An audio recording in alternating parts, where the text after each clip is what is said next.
Okay, unless I miss my mark, we should be fairly live. So, I want to welcome all y'all with us here tonight. My name is John Watson. You are watching The Gospel Truth. I'm very pleased to announce that we will be continuing with our study on the fatal flaws of futurism. And this is going to take probably 4 or 5 shows, I'm guessing. But either way, we'll get through it. We will do it, and we will do it to it. So that's kind of the idea. I want to just tell you how thankful I am that so many of you do tune in every week, and I really do appreciate that. My schedule is so busy. I don't even know how to begin to explain this. That it's really hard to be able to get to the questions and things that people ask, but I really do appreciate that, and I try to answer those. So keep sending the questions. I have spent quite a bit of time actually this week answering several questions, but I know I just can't get to all of them. So either way, we appreciate the comments. We would love to have you come and visit with us. We're at 2675 Kentucky Avenue, Indianapolis, Indiana, 46221. And we would love to have you with us at 9:30 on Sunday morning, 7 o'clock on Wednesday night for Bible study. I want to say hey to Bill Evans, brother. Good to see you here with us tonight. Bobby Allison also bringing up the, what do you call that? Reserves, calling up the reserves here in Bobby Allison's. Glad to have you with us, brother. And Tim Ogles joining in the fray. And hey, appreciate you tagging John Raymond Garcia, by the way. Rick Brown's with us, the ever impressive Rick Brown, I might add to that. So very glad for that, and thank you all for watching. We're going to go ahead and get started here. We are talking about the fatal flaws of futurism, and I need to pull up this thing here, because I'm sure you'll want to see that. My computer's really, really running not right tonight. So something's not correct. Oh, that's not good. Well, let's see what happens here. Because my PowerPoint is not responding. That's okay. We can probably do it without it. What that means, typically, for me anyway, is that it's going to shut down my computer, which would not be a good thing. Oh, sorry about this, my technology. Hey, it didn't do it, I don't think. Oh, maybe it did. We're seeing here. Oh, I apologize.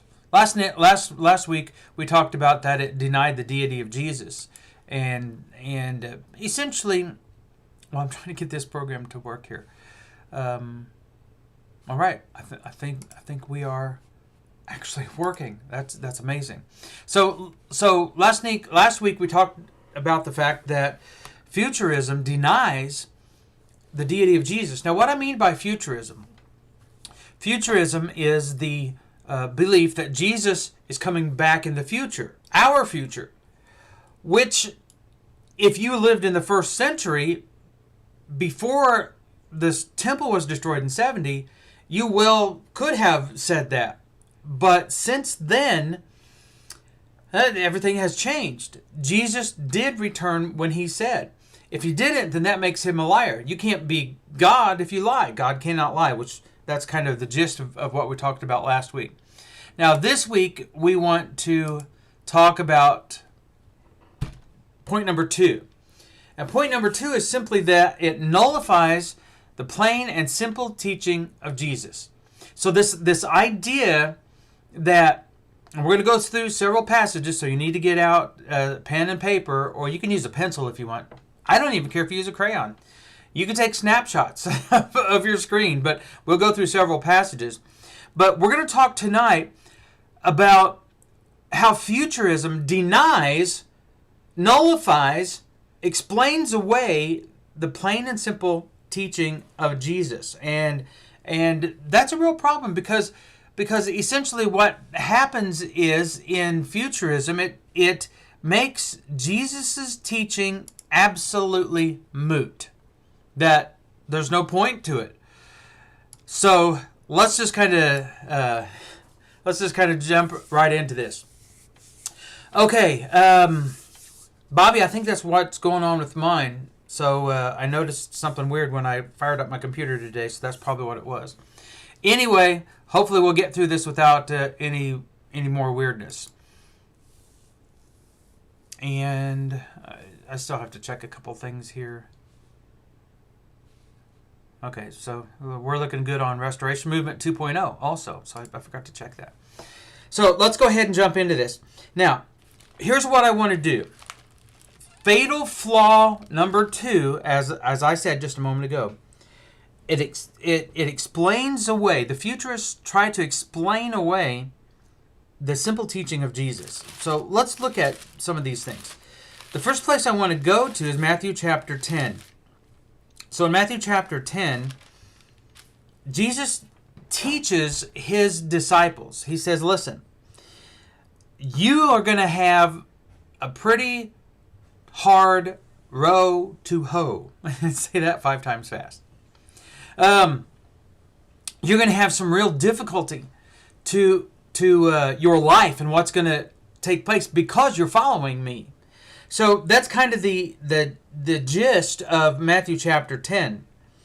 Now, in verse 21, he says, brother will betray brother to death, and father his child, and children will rise up against parents and cause them to be put to death.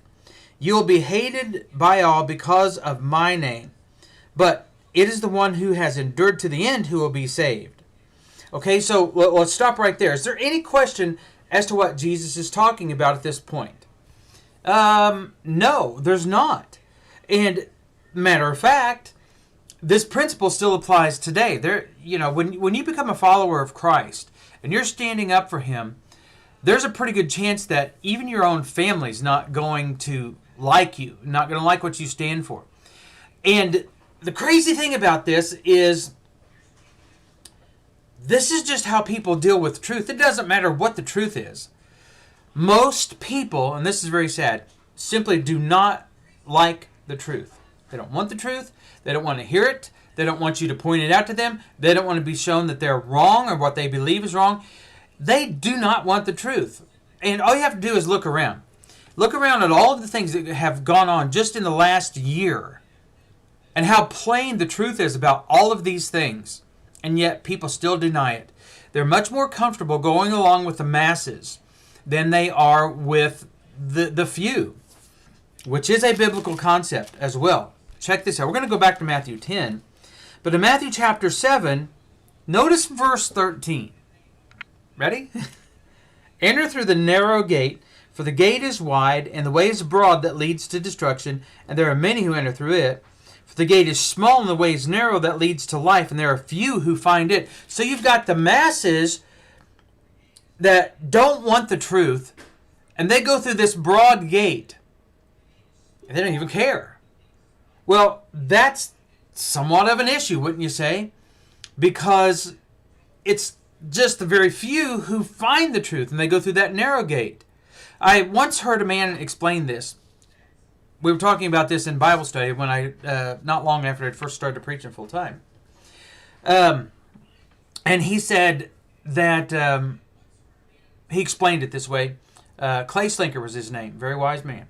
And he says, well, I heard it explained once that the wide gate that so many people are going through is so wide they don't even realize they're going through it. And I agree with that. You know, the narrow gate is something that you purposefully find. You have to intentionally find it. It takes some diligence and it takes some dedication. So, the truth is rejected by most people. Back to Matthew chapter 10. So, and like I said, it doesn't really matter what the truth is.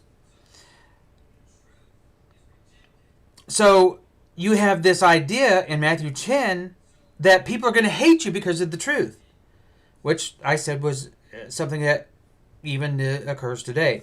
But notice what he said in verse 22. He said, "You'll be hated by all because of my name, but it is the one who has endured to the end who will be saved." Now, this end that he is talking about is not the end that you and I have been taught to believe. The end that he's speaking of and that he's talking about is this end of this Jewish age. Let me illustrate this to show you. Just turn to the last chapter, since we're in Matthew. Just turn to the last chapter of Matthew. And notice what Jesus says here in Matthew chapter 28 and verse 18. He says, "All authority has been given to me in heaven and on earth. Go therefore and make disciples of all the nations, baptizing them in the name of the Father, the Son, and the Holy Spirit, and teaching them to observe all that I command you. And lo, I'm with you always, even to the end of the age." Now, the King James wants to translate this word here as world, but it's not world. Now, this is one of those passages where it's very difficult for many, many people to get over the truth here. He's not talking about the end of the world. He's talking about the end of the age. So what they do is they say, well, it's the end of the age, and if that's the case, then God, Jesus isn't with us anymore. That's a terrible hermeneutic. And if you follow that, then that means Jesus isn't going to be with you at the end of the world either, which is ludicrous, okay? What you're doing in that case is trying to explain away the truth, explain away the very words of Jesus. It was the end of the age. Now, he's not only with us with them till the end of the age, but beyond. Now, if you lived in the first century and you were a Jew and you thought like a Jew, Hebrew thought processes, then you would understand what that meant. Messiah comes and then things change, and then you're living in that seventh feast time, the eighth day celebration, there, the feast after the Feast of Tabernacles. You would understand that. But because people have no clue about the seven feasts and they have no idea what all of that means, they miss the point of so much in the New Testament. Back to Matthew chapter 10. So the end was the end of the age. And when Jesus said, "He who endures to the end will be saved," he was talking about salvation coming at the end. You might say, well, wait a minute. I thought we have salvation now. If you believe that Jesus is coming back in your future, somewhere beyond our lifetime, and it could be 1,000,000 years from now, you believe that there's no salvation now. Let me illustrate this briefly. In Hebrews chapter 9 and verse 28, we read, "So Christ having been offered once to bear the sins of many, will appear a second time for salvation without reference to sin, to those who eagerly await him." So his second appearing, this is the only place where we see this second appearing kind of language. The second appearing brings salvation. Now, I know a lot of people want to say, oh, well, that's not right. We're saved today. Really? You're not saved until the high priest appears. We really need to spend a lot of time with this. So I'm going to spend a little time with it, not a lot. So we'll spend a little bit of time with this. This is going back to these 7 feasts. So let me kind of go over this just a little bit.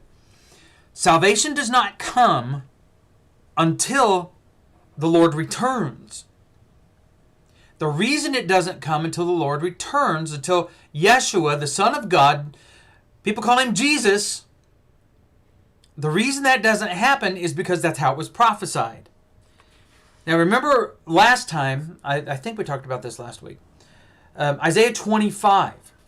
In Isaiah 25 says, "This is the Lord for whom we have waited." This is our salvation, right? So I'm just kind of paraphrasing it there. So, well, maybe I should read it exactly. So let me do that. This is Isaiah chapter 25. Notice in verse 8, "He will swallow up death for all time. The Lord will wipe away tears from all the faces. He will remove the reproach of his people from all the earth. For the Lord has spoken, it will be said in that day, behold, this is our God, for whom we have waited. If you're waiting for the tears to be wiped away, you're waiting for salvation to be wiped away at the same time, or salvation to come at the same time. This is our God, for whom we have waited, that he might save us. If there are still tears today, there's no salvation today. If the tears have been wiped away, then salvation has come. Listen to this. This is the Lord for whom we have waited. Let us rejoice and be glad in his salvation. So this had to be on the writer of Hebrews' mind when he's saying what he does in chapter 9, verse 28. So this salvation comes at the end. This salvation comes when the Lord returns. Now, this is also the same thing that Jesus said in Luke chapter 21. Notice this. This is Luke chapter 21, and this is Luke's version of the Olivet Discourse. And in verse 28 it reads, but when these things begin to take place, what things begin to take place? It's the same thing as Isaiah 25. It's the destruction of Jerusalem. Just go back and read Isaiah 25. I know we went over that a time or two. But go ahead and read that. Hi, Pat, by the way, and Chucky, and Michael. And who did I forget? John, Raymond. So I'm glad you're with us tonight. So salvation comes at the coming of the Lord. I'm getting ready to go through these 7 feasts, but I have to show you this. And he says, verse 28, Luke 21, when these things begin to take place, straighten up and lift up your heads because your redemption is drawing near. Jesus said, I'm coming back. When I come back, look up. Your redemption is drawing near. Now, let me pull this up. Okay, so let me point this out one more time. So the second reason, this second flaw in futurism is that it nullifies plain and simple teaching of Jesus. What's this plain and simple teaching? Jesus said back in Matthew 10, where we were at, that he who endures to the end will be saved. But notice this end. I'm still going to go through these 7 feasts, but I have to show you this. So this end is verse 23, but whenever they persecute you in one city, so you got this persecution that's going on. It's the context of Matthew 10. Whenever they persecute you in one city, flee to the next, for truly I say to you, you will not finish going through the cities of Israel until the Son of Man comes. Do you see the context there? Do you see the point? Jesus is doing essentially nothing but quoting these Old Testament prophecies that we've looked at. They're reiterated by the Hebrew writer. These were things that were drilled into their heads, the Jews' heads, for 1,600 years, essentially. 1,600 years. And it was the 7 feasts. Now, the reason the 7 feasts are important is because of the high priest. That system, that priestly system, right? They were using these high priests as commanded by God to fulfill these feasts and to carry them out. The feasts were used as a convocation according to Leviticus chapter 23. In other words, you're drawing everybody together. You're doing all these things together, all of Israel, for a reason, and it's to prepare you for the coming Messiah. So for 1,600 years, they had a convocation. I remember going to convocations when I was in high school and junior high, and for that matter, in grade school. I remember going to these convocations, and everybody would be drawn to the gymnasium or wherever it was going to be held. And then they would tell us all whatever they needed to tell us, or they would, show us the clown show, or I don't know, whatever was taking place. Clowns came one time when I was in grade school. Now I don't even remember why, but what it was for Fire Safety Week or something, I don't remember. But anyway, and so they impart this information. And they want you to remember this, and they want everybody to be there and partake in this. And these priests had the responsibility of carrying these things out. And they had to go through these things every single year. You had to go to Jerusalem. If you were a Jew, you had to go to Jerusalem 3 times a year. You had to go for these spring feasts, and you had to go for the fall feast. You were going 3 times a year, traveling to Jerusalem. And the reason you did that was to prepare for the coming of Messiah, so that you would recognize the signs. These were types and shadows of the coming Messiah. So, the first 4 feasts you had was Passover, unleavened bread, the first fruits feast, and then Pentecost. Okay, so you had those first 4 spring feasts, and they memorialize, or they're a shadow, type, depending on how you want to look at these things and explain them out, of the first coming, the incarnation of Jesus. Then you had 4 months, and then you had the coming of the Lord, typified by the last 3. You have the last trump, the 7th trumpet blasting. We talked about this already. You had the Day of Atonement, and then the Feast of Tabernacles. So, when that's exactly right. Convocation is rehearsal. Actually, I think that's the word. The New American Standard. One of the translations I used uses that. I can't remember which, but it was rehearsal. But it was for the purpose of the coming Messiah, so that they wouldn't miss it. They wouldn't miss the signs. So, you've got this Day of Atonement, where the priest goes up into heaven. Heaven being the most holy place. And then he comes back out, according to Leviticus 17. I think Leviticus 9 also illustrates this. He comes back out of heaven, in other words, the most holy place, out of the temple. He descends down the ramp, and he stops about halfway, and he says, okay, the blood atonement has been accepted, and now your sins are covered. And then the people would just party it up after that pronouncement of the acceptance of the atonement. So, what they were doing was foreshadowing salvation coming when the high priest comes out of heaven. Who is our high priest? See, this is the truth that people don't like. Who is our high priest? Well, according to the book of Hebrews, I don't think we really have to spend a lot of time with this, but according to the book of Hebrews, Jesus was our high priest.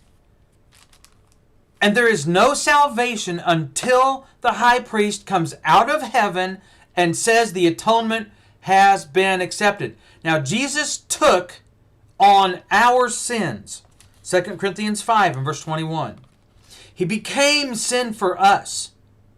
And he took that blood, spiritually speaking, it wasn't physical, into heaven and offered it as an atonement for us, for the sins of man. And then, when he comes down out of heaven, he descends from heaven, in the glory of his Father, he pronounces that not only are sins covered, not like that anymore, they're forgiven. One sacrifice did it for all time. Now, here's the real problem with people today. Since they don't understand that salvation doesn't come until the Lord comes, then they don't even know that they're not saved yet. Most people believe you go to heaven when you die, which is correct, essentially. But they don't understand that you can't go to heaven without the coming of the Lord. You see, people, let me point this out again. Let me pull this up here. So let me point this out again. The real problem is this second point that we're talking about here tonight, and all that we've just discussed already. Because people don't understand that, they explain away the very simple teaching of Jesus. And the very simple teaching was salvation comes when the Lord comes, when He comes back. And that's exactly what He said. So, we're going to keep on with this. Let's go back to Matthew chapter 10. No, Mark, Matthew 10. We'll go back there. Put your little ribbon thingy there, Matthew 10. But I have to show you this verse real quick. I should have had this up here and ready to go. Matter of fact, I think I can do that. I'm just going to do that right now. Turn to the book of John. 5. John chapter 5. And I'm going to show you a couple verses here. So go ahead and turn there. Let's do this in an ASB since that's what I use. So in John chapter 5, we're actually going to verse 44. So let me enlarge this here. Whoa. Well, that's big for sure. Okay, so I'm going to show you here John chapter 5 and verse 44. So if you've never seen this, then you've missed something. So this is John 5 verse 44. And here this is Jesus speaking. He says, "How can you believe when you accept glory from one another and you do not seek the glory that is from the one and only God?" Let's stop right there. Right? So he says, and this is what's going on today. This is why I'm saying people do not want the truth. What they want is glory from one another. Because they're going down that Matthew 7 corridor that leads to destruction, and they don't even see it. They've entered this big, broad, wide gate, and they didn't even realize that they did, because that's where everybody else is going. How can you believe? This is what Jesus, his reasoning here. This is my argument. How can you believe when you accept the glory from one another? And that's what people are doing today. Well, my friend says, or my preacher says, or my elder says, or the deacons say that Jesus is coming in the future. And I don't want to be out of fellowship with them, so I'm going to teach that Jesus is coming in the future. When Jesus clearly said he was coming in their lifetime, you are seeking glory from one another. Listen to this. Not the glory that is from the one and only God. That path to truth is narrow, and there are few people who see that. But we're not done with this. Notice here in verse 45. He says, "Do not think that..." Whoa, what did I do? There we go. "Do not think that I accuse you before the Father. The one who accuses you is Moses, in whom you have set your hope." And I think that this is, if not a quote, it's allusion to Deuteronomy chapter 31. And he talks about Moses accusing them. And he equates that to heaven and earth, which would be that old covenant system. So do not think that I accuse you before the Father. The one who accuses you is Moses. He says, I'm not here doing this. The law is what did that. In whom you have put your hope. Their hope was the hope of resurrection. Ezekiel 37. Paul talked about that hope time and time and time again throughout Acts. There was the hope of resurrection. It's the hope of resurrection from Ephesians chapter 4. Again, Paul talking about that. And it was the resurrection that was to take place in their lifetime. But so many of them wanted something that Messiah, Jesus, was not offering. And it wasn't this physical resurrection that many of them believed was going to take place, and then they would rule the world. They put their hope in something that wasn't going to happen, and they were very disappointed. They thought that Messiah would, when he came, he would stay on the earth forever. He would build a kingdom. He would have literal soldiers. They would all live forever. And there you go. And Jesus said, no. My kingdom's not of this world. Verse 46. And this is extremely pertinent to our situation. He says, "For if you believed Moses, you would believe me, for he wrote about me. But if you do not believe his writings, how will you believe my words?" How will you believe my words? If you don't understand what Moses said, you're going to miss all of these things. That's the point I'm trying to make. Right here, at this point, right now, that's the point I'm trying to make. If we don't understand those feasts and why they were important. I saw Michael Miano was keeping a feast. That's not right. That's going back under that law that was saying, oh, Messiah's coming in the future. If you're going to say Messiah is coming in the future, you might as well just say, start keeping the feast. That's what those last 3 feasts were for. We've got to understand that, or we find ourselves contributing to something that is not. It's already been fulfilled. So here, back to Matthew chapter 10. Jesus told them, these are the plain words of Jesus. Now, if you were the disciples and you were Jews and you were the Hebrew-thinking people back then in the first century, and you're standing 3 or 4 feet from Jesus, right in front of him, and he says these things to you, are you going to think, even remotely think, that these are events that are supposed to take place somewhere off in the future? No, they would not think that. They would not think that. They would think that Jesus said, you're not going to finish being persecuted, fleeing from city to city before I come. That persecution will not come to an end. Now, let me try to illustrate this as best I can and as brief as I can. Because obviously, there's no way we can completely exhaust all of the information that we need to on each subject here, or sub-subject. But, so he says, this persecution is going to last until I come. Now, this is the same message, and I need you to see this. This is the same message about the persecution. And people say, oh no, people are being persecuted today. Not in an eschatological sense. Let's listen to this. By the way, John Noe, it's good to have you here with us tonight. Sorry I can't keep up with all the comments. If I do, I'll just get way too distracted. But I can see who's with us, and that's a good thing. Check out 2 Thessalonians, right? So, 2 Thessalonians, notice what is being taught here. So I'm going to take a moment and try to dispel some of the myths about this and some of the things that the futurists want to explain away. Remember, let me pull this up again. What we're talking about here is the second point. It's a fatal flaw of futurism that nullifies plain and simple teaching of Jesus. So when Jesus taught the persecution is going to end when I come, well, what did he mean?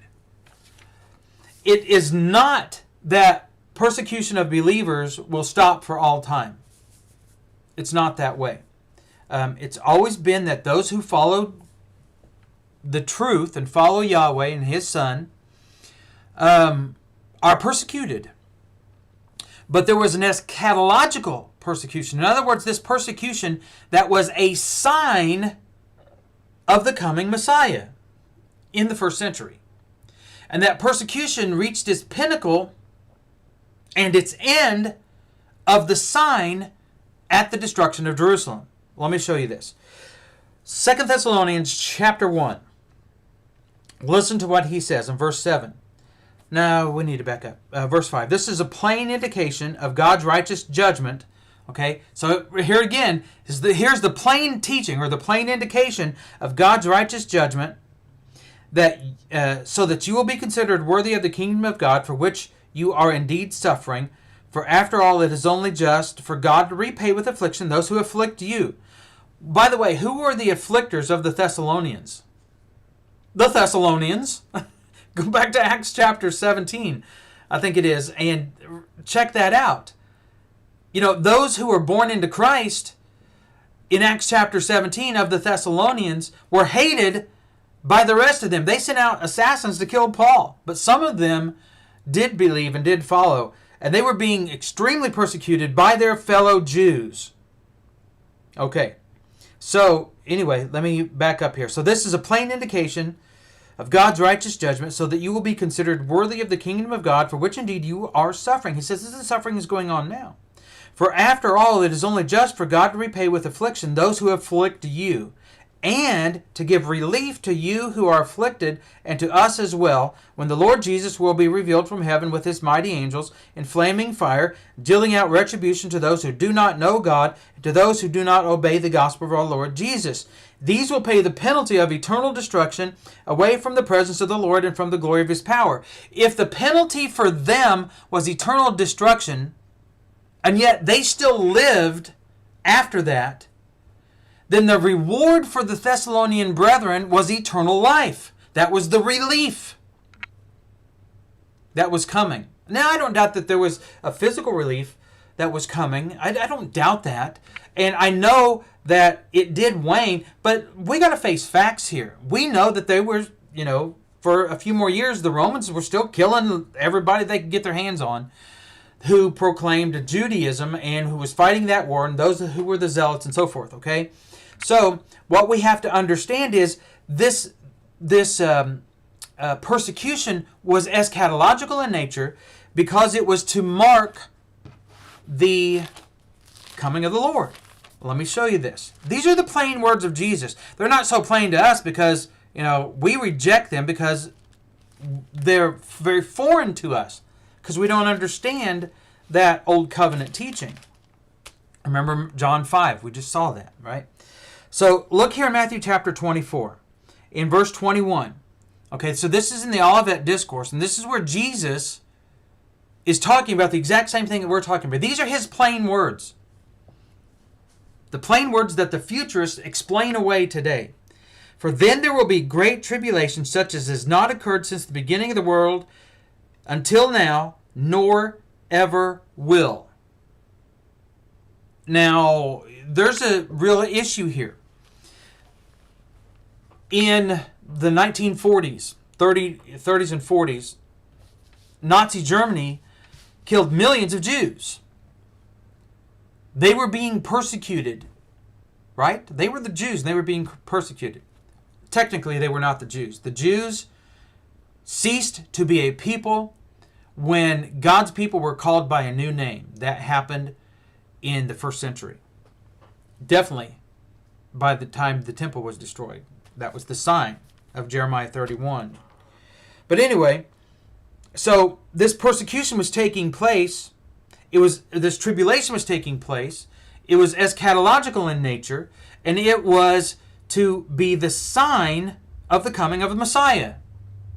Now, the reason the persecution was taking place is because they rejected Yahweh. The Jews rejected the Son of God.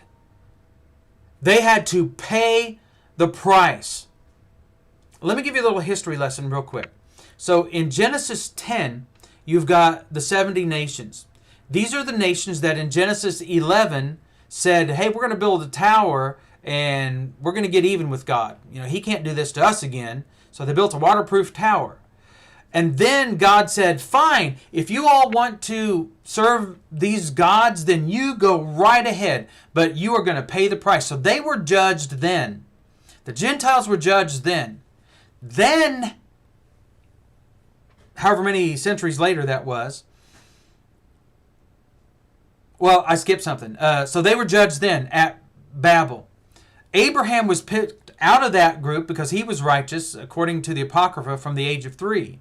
He was righteous, and he rejected his father's paganism. And so God saw righteousness in him, and through him a promise was made for the coming Messiah to do his work of salvation, right? So that's what he did. And then when Messiah came, however many generations later, the people who he was to come through, the Jews, had become so corrupt, now they had to be judged. And that's what happened in the first century. They were the ones being judged. So all the world was judged by that point. I know I'm oversimplifying this, and there's a lot more technicality to this. I'm sure there are other people who can explain it better than I can. But that's how I see it in a very simplified form. So now judgment was coming upon the Jews for, guess what? Being the children of promise, and rejecting the promise.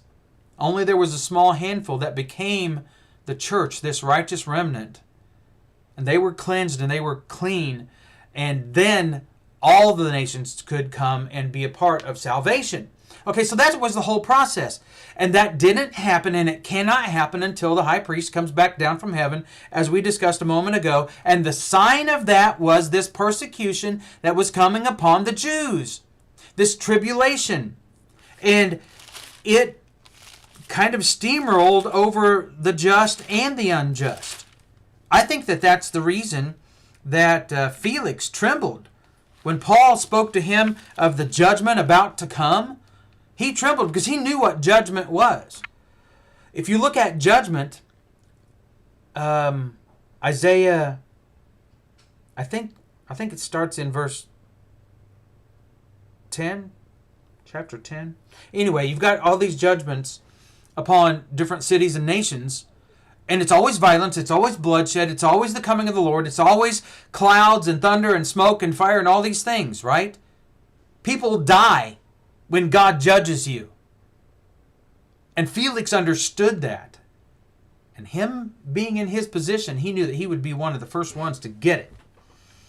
Anyway, so back to this idea of persecution and this tribulation. John actually said, and then I'm going to move on from this. Look at Revelation chapter 1.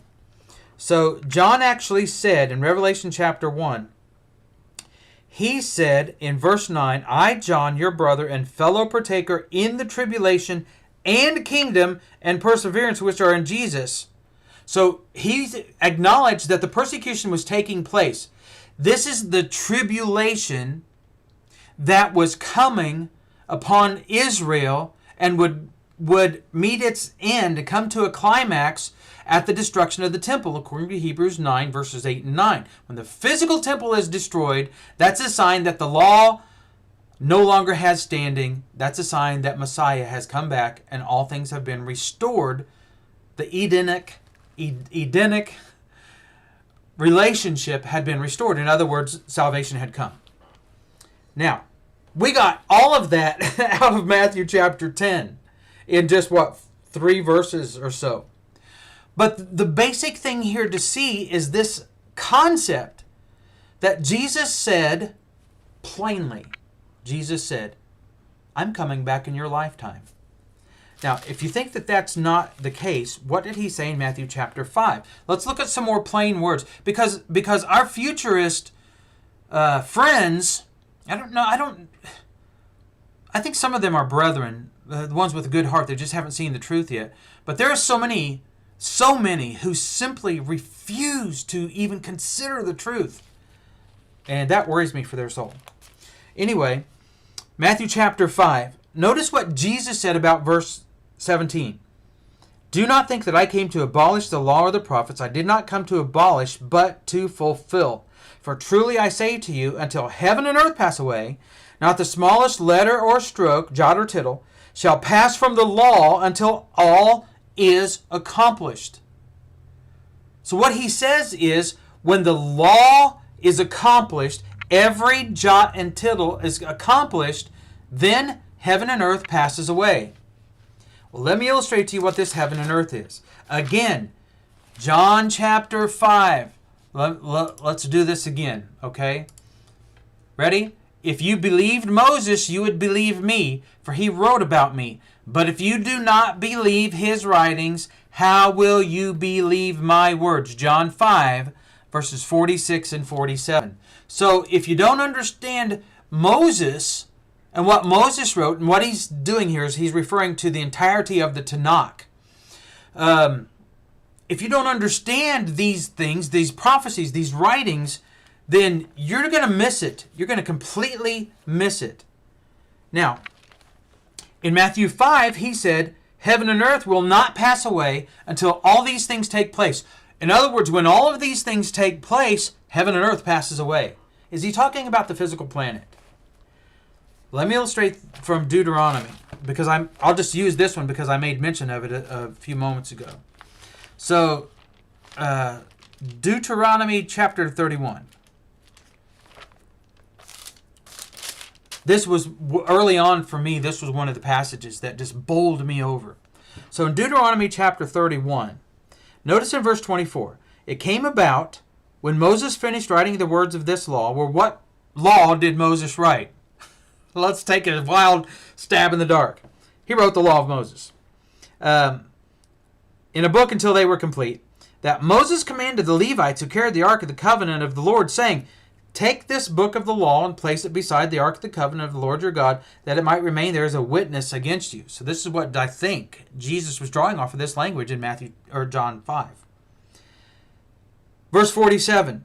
So you've got the law of Moses in the ark of the covenant. It's a witness against them.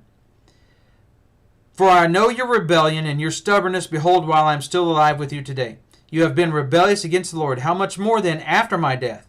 Assemble to me all the elders of your tribes and your officers. By the way, this rebellion that he's speaking of, if you read through chapter 32, increases and increases and increases until God says, I've had enough, just like he did in Genesis 11 with the nations at Babel. And he says, okay, I've had enough. I'm putting an end to this. And judgment comes, and then people perish at judgment. They still perish today. They're thrown into that lake of fire, and they perish. Anyway, so verse 28. Assemble to me all the elders of your tribes and your officers, that I may speak these words in their hearing. Speak what words? the law, right? That he wrote. Speak these words in their hearing, and call the heavens and the earth to witness against them. What was a witness in verse 25? Verse 26.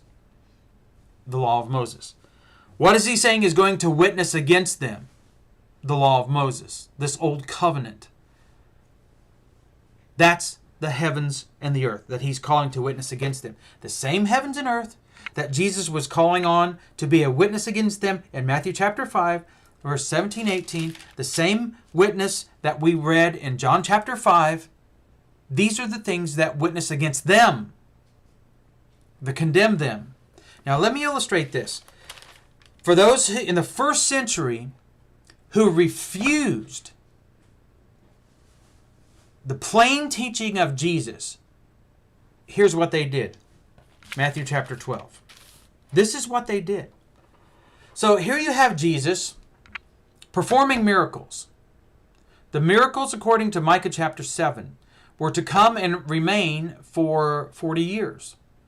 They would come to an end, according to Zechariah 13. We've talked about this many times, so maybe we don't have to go over it. But they were to come to an end. Prophecy, miracles, the prophetic office was to come to an end, according to Daniel 9 and Zechariah chapter 13. In the first century, when all things come to an end. This kind of makes sense. They come to an end as well. 1 Corinthians 13 teaches the same subject. It's coming to an end in your lifetime. Okay? So, these things were to come to an end. But while they were present, guess what? It was a sign that Messiah was here. Here he is. Have you ever wondered why? This is kind of a little detour here. But have you ever wondered why Jesus said in Matthew 24, there were going to be all of these false messiahs, these fake messiahs that could even possibly, if it's possible, to deceive the very elect? Well, the reason there were so many false messiahs in the first century is because if you thought like a Hebrew, a Jew, and you had been taught these things, and you knew about Micah, you knew that when these miracles popped up again, guess what? Messiah is present. They may not have known who it was, but they saw demon possession. They saw miraculous things taking place. And yet, knowing what they knew, having rehearsed it for 1,600 years in their convocation, thank you, Bobby, then when it came and they witnessed the signs and then rejected Messiah, they stood condemned. The exact same way someone who witnesses the signs of Messiah through reading the truth and they reject it, they would stand condemned just as the people in the first century who witnessed it with their own eyes. Look at this in Matthew chapter 12. So Jesus heals this man on the Sabbath. He heals on the Sabbath. I love this. He heals on the Sabbath and he says, what's wrong with you guys? Don't you understand? When they question him about this, don't you understand the law and the intent of the law and what it means? He says, I love it. I'm the Lord of the Sabbath. I'm the Lord here. I master it. Put them to shame. So they wanted to kill him, obviously. But notice what he says in response to them and their attitude towards these miracles that they witnessed with their own eyes. How many people have you ever seen grow an arm back once it's been gone or was never there to begin with? How many people have you seen resurrected? None, because it doesn't happen. These things do not happen because they ceased in 70. Now, and if anybody's seen that, show me. I'll change my theology, but you just got to show me. In Matthew chapter 12 now, verse 30, he says, he who is not with me is against me. Think about that. He who is not with me is against me. With me how? He just says, look, I just healed this guy. You know this is a miracle. You know this is a sign of Messiah. He says, I am the Lord of the Sabbath. Now listen, I am He, is what he's saying. And then he says, if you're not with me, you're against me. If you don't recognize the signs, you don't recognize me. And he who does not gather with me scatters. Therefore, verse 31, I say to you, any sin and blasphemy shall be forgiven people, but blasphemy against the Spirit shall not be forgiven. What's blasphemy against the Spirit?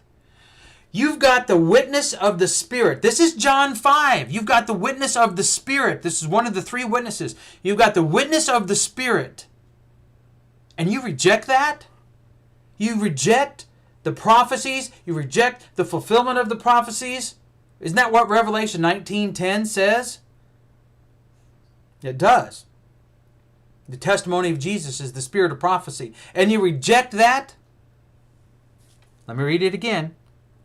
Matthew 12:31. Therefore I say to you, any sin and blasphemy shall be forgiven people, but blasphemy against the Spirit shall not be forgiven. Whoever speaks a word against the Son of Man, it shall be forgiven him. But whoever speaks against the Holy Spirit, it shall not be forgiven him, either in this age or the age to come. I'll tell you, this age has passed, and the age to come is here, which abides forever. This is a universal truth. If people today, if the futurists of today are rejecting the miracles and the fulfilled prophecy of Jesus, they are guilty of these passages we just read in Matthew chapter 12. That is a terrifying thing.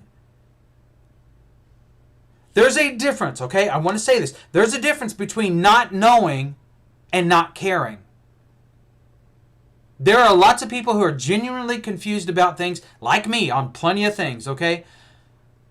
The grace of God, I believe, covers that. I think the scriptures teach that. But for those who simply refuse in their stubborn pride to accept Jesus at His word, they're doing nothing but standing in that crowd shouting, "We have no king but Caesar." Guess what? Jesus was the spiritual king. Caesar was a physical king. Not even their king. And they rejected the king of the Jews for something physical because they wanted a physical king. That's exactly what people...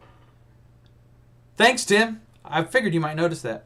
Because they were doing the same thing 2,000 years ago that people are doing today. They're looking for the physical and rejecting the spiritual. If it wasn't for the spiritual nature of Christ, you and I couldn't have salvation. Period. Just read Isaiah 52, 53 at least.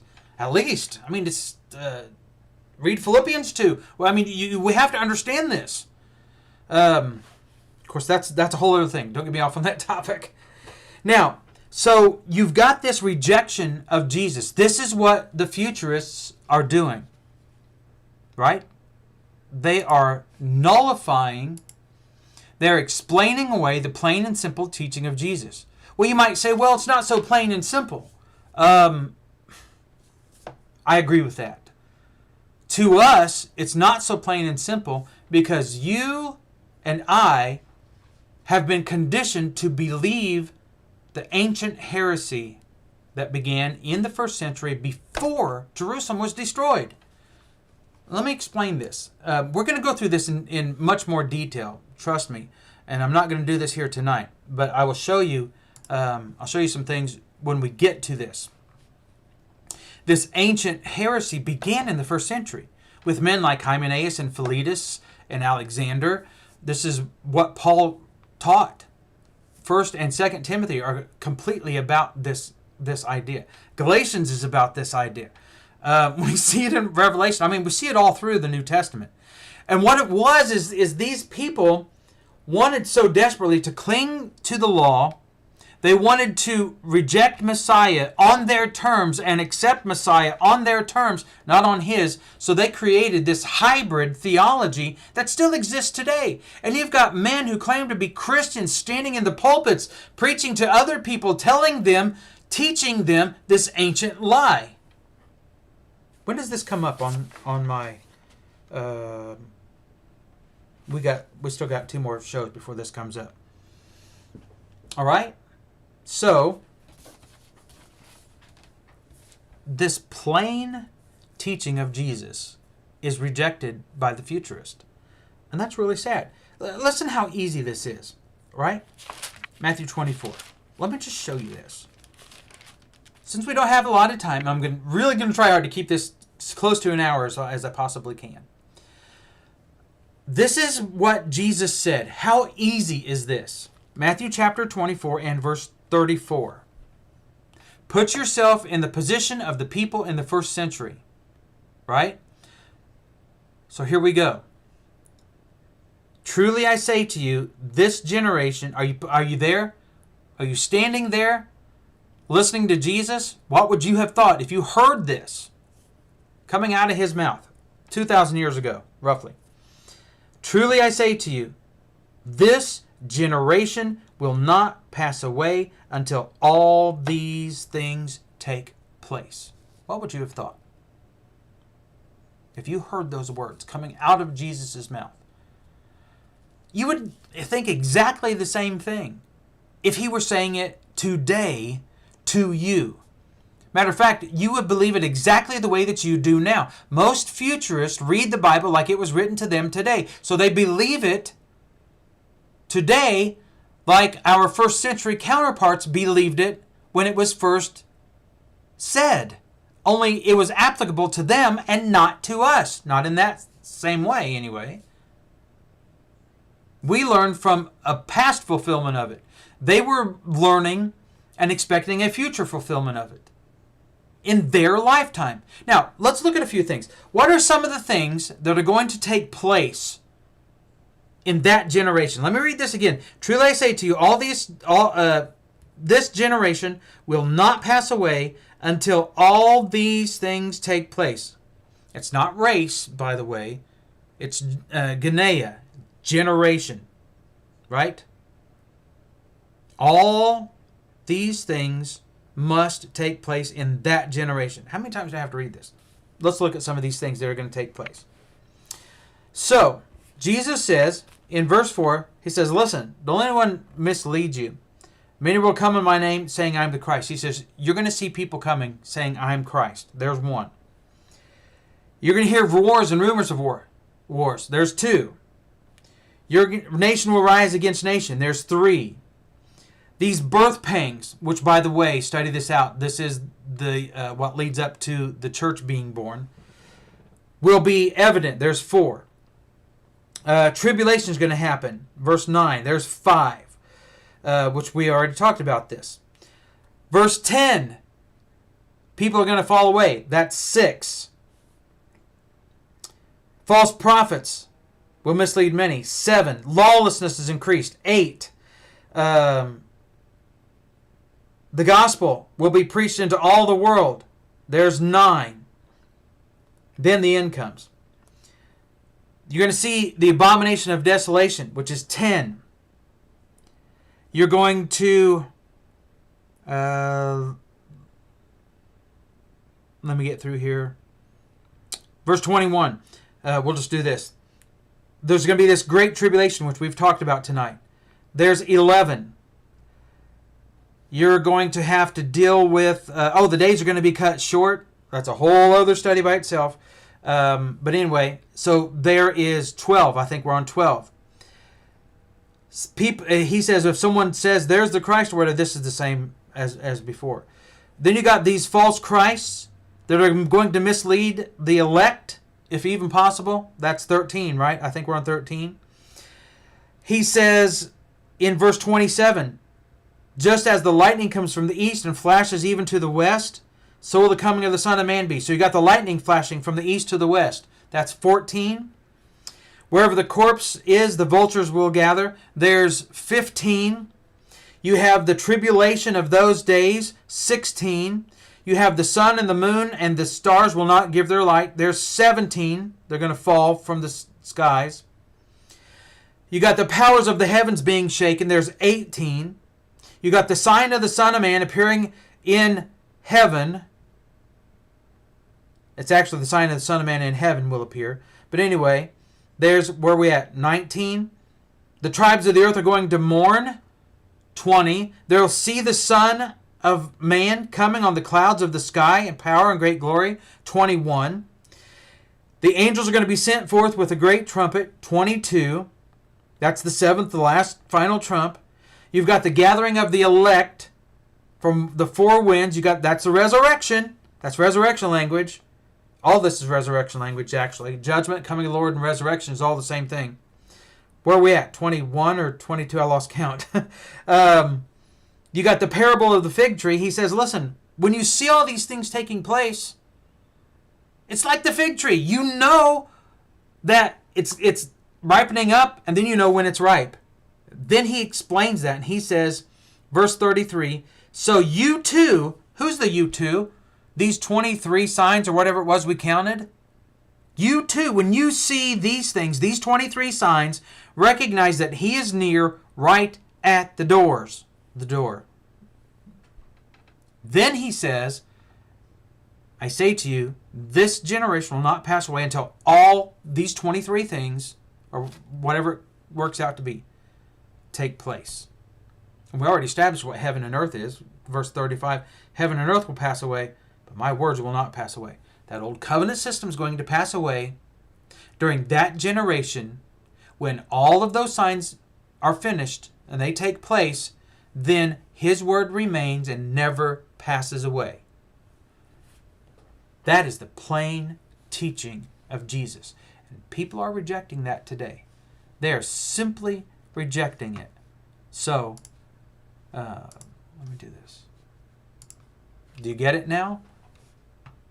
One of the second fatal flaw, there's plenty more. I've only got 6 that we're going to go through. But the second fatal flaw is that Futurism nullifies plain and simple teaching of Jesus. They explain it away. My friends, that is no different than what they did in Matthew 12. The blasphemy of the Holy Spirit. It's no different. All right. That does me in for tonight. I am going to, once again, thank y'all for being with us tonight.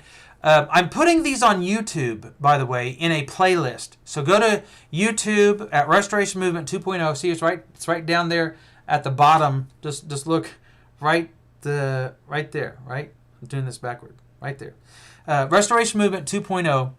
So go there and you can see that the playlist. I'm trying to develop some other playlists. I'm trying to keep up with this. I'm trying to do that, which takes a lot of time, as I'm finding out.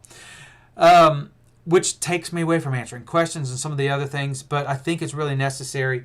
And just comment and share the video. Please share the video. Please share this video. Put it on your story on Facebook. Share it on your timeline. If you found the teaching to be, hello Dusty Rose, by the way. If you found, and my beautiful wife, I never mentioned her. If you found the teaching to be good and to be relevant, share it with somebody. That's what spreading the gospel is all about. And that, make no mistake, this is the gospel. It's all part of it. Okay, next week we're going to be talking about how, which we covered a little bit tonight, but we're going to be talking about how Futurism denies salvation. Actually, I covered that quite a bit. I might add a few things to that and then move on to my next point, which you're going to find very interesting when we get to these this teaching that began in the first century with Hymenaeus, didn't begin with them, but they were part of it. Hymenaeus, Philetus, Alexander, and all of the Judaizing teachers. Then you're going to have, I think, a better understanding of why people teach erroneously and falsely today. They're teaching exactly the same thing, essentially, that Hymenaeus and Philetus taught in the first century. And that destroys the faith of some. How does it destroy their faith? Well, I'll show that to you when we get to it. Thank you all very much. I'm going to call it quits for tonight. God bless each and every one of you in your studies and in what you're trying to do and trying to accomplish for the Lord. Listen, just come to the Lord. If you have not been added to Christ and baptized into Him, why not? Because someone said, no, you don't need to do that. All you got to do is confess. Read the Scriptures and you'll figure it out pretty clear that this baptism is important. It's a part of our obedience and submission, just same deal as Matthew chapter 12 that we discussed earlier. I love each and every one of you, and I will see you all next week.